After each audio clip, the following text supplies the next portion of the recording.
Setiap kita dalam hidup ini tentu saja kepengen dicintai oleh Allah Subhanahu wa ta'ala. Tidak seorang pun di antara kita yang kepengen dimurkai, dimarahi oleh Allah. Jangankan dimarahi Allah, dimarahi mertua saja kita kadang-kadang bingung. Sementara kalau Allah yang marah kepada kita, kemana lagi bumi tempat kita berpijak? Kemana lagi langit tempat kita bernaung? Kalau Allah sudah marah kepada kita. Siapa orang yang dicintai Allah itu? Tentu saja tidak berangkat dari potongan dan penampilan. Kalau hidungnya mancung, kulitnya kuning lasat, rambutnya hitam ikal berderai, itu yang dicintai Allah? Tidak, bukan dari kondisi fisiknya. Pada jumpa kali ini saya menyampaikan sebuah hadis kursi. Allah Subhanahu wa ta'ala menyatakan, uhibbu salasan, aku cinta kepada 3 macam manusia. Ada 3 macam manusia yang dicintai oleh Allah. Siapa mereka? Tentu kita berharap kita masuk salah satu di dalamnya. Orang pertama yang dicintai Allah adalah uhibbu ahlas sakha. Aku cinta kepada orang-orang yang pemurah, orang yang ringan tangan, memberikan pertolongan kepada yang memang memerlukan pertolongan itu. Tidak perlu jadi orang terlalu kaya untuk menolong orang lain. Tidak perlu menunggu terlalu banyak uang untuk menolong orang lain. Aku cinta orang yang ringan tangan, memberikan bantuan kepada yang memerlukan. Bukankah segala sesuatu itu sangat banyak bergantung kepada latihan? Ingin bisa bertinju, latihan tinju. Ingin bisa menyanyi, latihan bernyanyi. Ingin bisa bulu tangkis, latihan bulu tangkis. Ingin jadi orang kaya, harus sering-sering latihan kaya. Apa latihan kaya itu? Ya latihan memberi. Kalau kita latihan badminton, kita bisa badminton.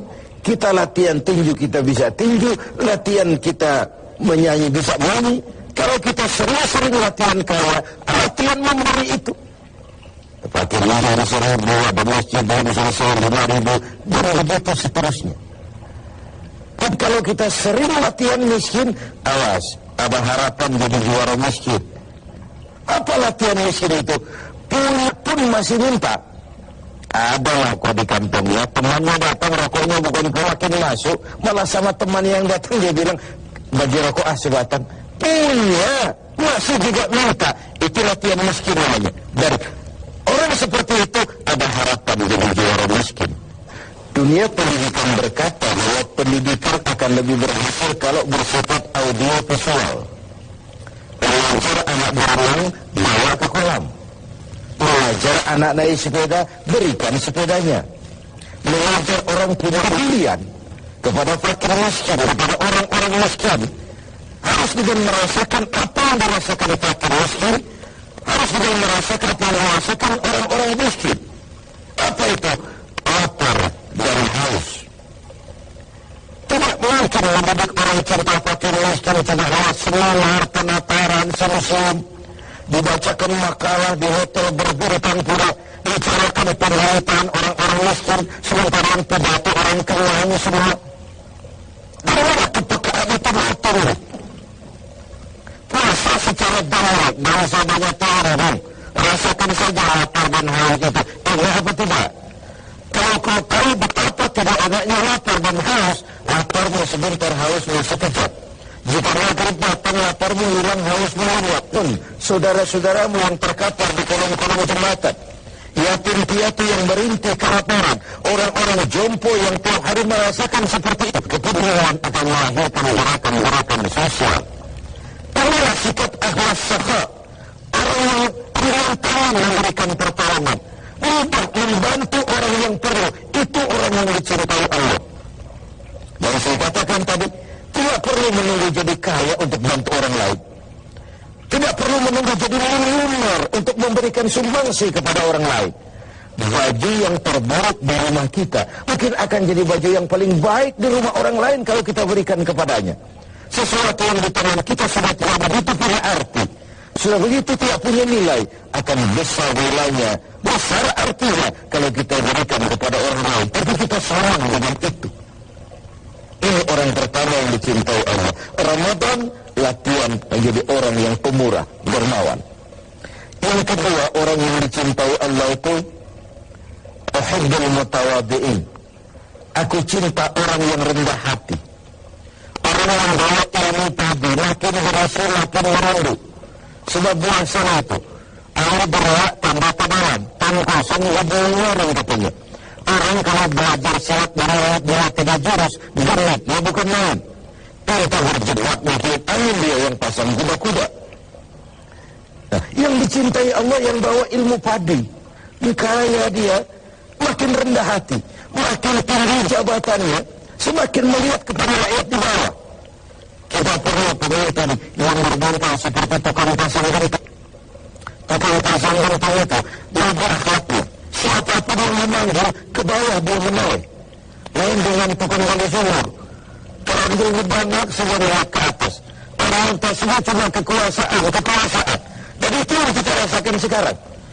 Kita banyak punya penguasa, tapi sedikit punya pemimpin. Kita kah politisi, tapi kita miskin negarawan. Kalau satu kita yang berbahagia, puasa membentuk sikap rendah hati, tidak melonjak menjadi angkuh lantaran sedikit kemampuan yang dimilikinya. Ia sadar akan keterbatasan dan kelemahan dari semua yang dimilikinya. Dia bawa ilmu tadi, semakin dia semakin tinggi nilainya di hadapan Allah Subhanahu wa Ta'ala. Sebaliknya, kesombongan adalah cermin ketidakpedean orang terhadap dirinya.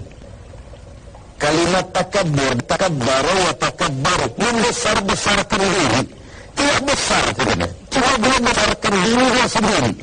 Dia tidak percaya dengan dirinya kalau tidak dia besar-besarkan. Dan itu sebenarnya dengan sombong itu siapa sih yang kita tipu? Ketika kita mengemukakan hal-hal yang sebenarnya bukan diri kita, siapa yang mau kita tipu? Bukankah nurani kita sendiri menjerit pada saat kita berkata seperti itu? Orang lain bisa kita bohongi, orang lain bisa kita tipu. Tapi mampukah kita membohongi nurani kita sendiri? Sadarkah kita bahwa kita saat itu kita bohong kepada orang lain? Nah, dengan puasa sikap rendah hati ini ditemukan. Ini yang kedua. Yang ketiga, orang yang mencintai Allah itu uhibbut taibin. Aku cinta kepada orang-orang yang bertaubat. Tidak ada orang yang tidak pernah berbuat salah. Dan orang yang baik tidak ada orang yang tidak pernah salah. Orang yang baik adalah orang yang jikalau melakukan kesalahan, dia sadar, dijadikannya kesalahan itu sebagai pelajaran untuk tidak diulangi lagi pada masa yang akan datang. Aku cerita orang-orang yang bertobat, tetapi kata diskusinya, aku lebih cerita lagi kepada orang yang mau bertobat. Kalau ada orang tua taubat, rasanya kan tidak istimewa. Memang sudah waktunya, wayahna itu mah sudah harusnya. Wah, orang itu sujudnya hebat, istighfarnya luar biasa, tahajudnya, berapa umurnya? 70, pantas. Tapi kalau ada orang muda, darahnya masih mengalir dengan panas, keinginannya masih sejuta hal, dia bisa salurkan itu di jalan Allah. Itu yang lebih dicintai Allah. Aku cinta orang-orang yang bertaubat. Allah Ramadan, orang untuk melakukan penelitian. Dalam film itu kita kena ada sensor, ada editing, ada dubbing. Itu bisa kita lakukan dalam hidup kita. Ada adegan yang tidak pantas, yang tidak senonoh kita lakukan dalam hidup ini. Ayo kita sensor. Supaya saat film hidup kita diputar di padang mahsyar nanti, adegan yang lucu, adegan-adegan yang bisa kita pertanggungjawabkan. Adegan yang tidak pantas, sensor. Ada jalan cerita yang menyeleweng, diedit. Ada suara yang tidak sama jelas, samar-samar, didubbing, diberikan suara yang lebih bagus. Inilah kehidupan di mana Allah memberikan peluang kepada kita dengan nuansa Ramadan ini. Umat-umat terdahulu diberikan umur yang relatif panjang. Nabi Adam 2000 tahun, Nabi Nuh 950 tahun. Rata-rata umatnya ya sekian itu. Kita kalau mencontoh Rasul, beliau wafat umur 63, itu standar. 63 tahun. Kalau sekarang kita sudah 50 tahun, masih tersisa 13 tahun. Kalau sore ini kita sudah 62 tahun 11 bulan. Kira-kira sebulan lagi.